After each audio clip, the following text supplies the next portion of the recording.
Today we're going to walk through creating a new annual IEP. Maya Practice is a third grader. This is a demo student that I've created for this. I want you to notice a couple things. First off, this IEP is not locked. There are a few extra buttons up here. You probably won't see those on your screen. However, over here on the right hand side, this is normally where you'll see a button that allows you to add a new IEP or an amendment. Another thing I want you to notice is the date up here.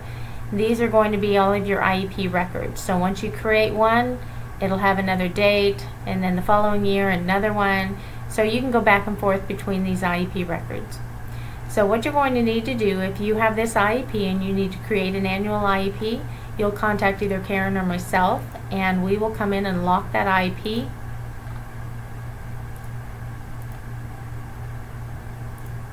There we go. Now it's locked. As you scroll down the right hand side, now you have the button that says Add New Amendment IEP Record. Before you create a new IEP record, you need to have a date for the meeting. For example, this date is October 22nd. This is August. It's awfully early to create a meeting. So I'm just going to put a date that I would maybe like to have the meeting by. So let's go down and start our new IEP.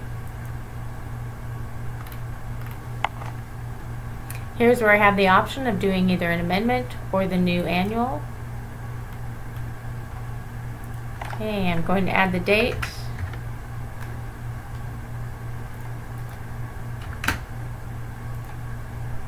Click Add IEP. Alright, you'll notice a couple different things.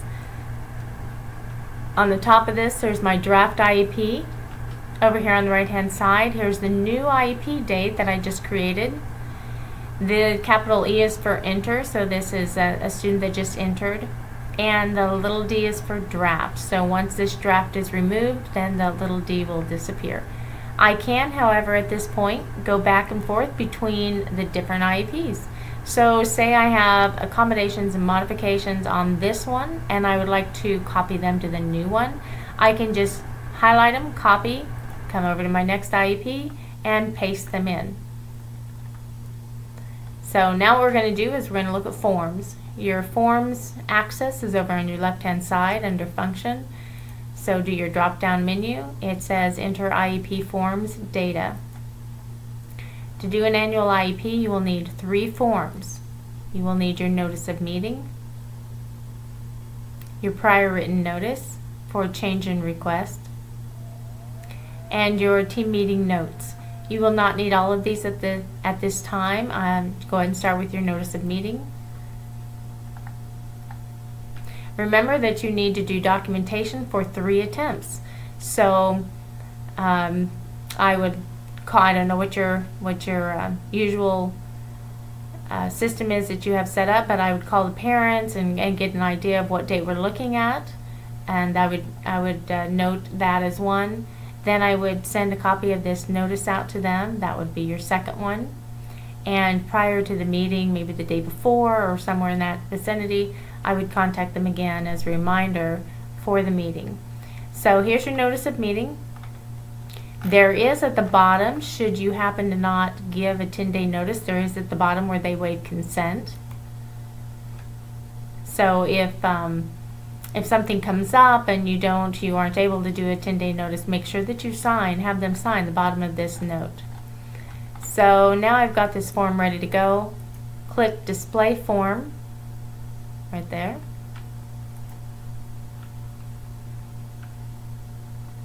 And then print.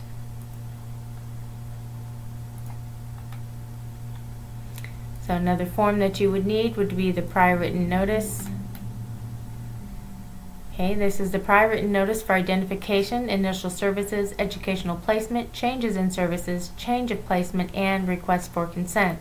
You do need to do this prior written notice for every annual IEP and for every amendment IEP and for every reeval and initial IEP. In other words, you're going to do this form for every IEP meeting that you have. If you're doing an annual IEP and you're not making any changes to the goals, you can come all the way down to the letter E and check that. While it does say parental consent is not required, that might be a habit that you want to get into, is just having them sign all the forms that you have signature lines for. You will need to fill out these 5 areas. Make sure that you are truly answering the questions and giving the right descriptions and explanations, because this has been an area of need that the attorneys have referred to when we went to KASB over the summer.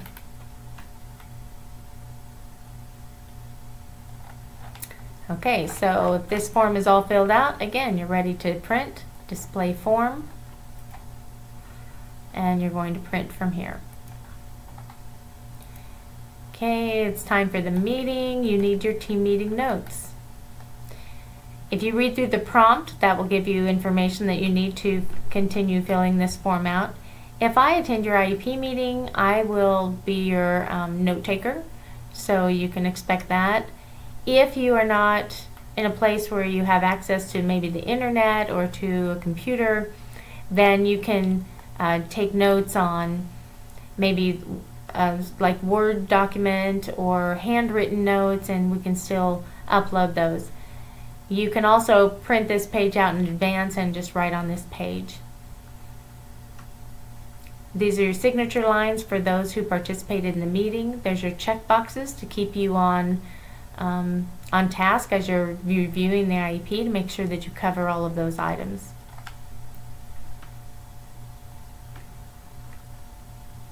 Okay, I think that pretty much sums it up. If you have any questions, please let me know, and we'll try and get all these things taken care of.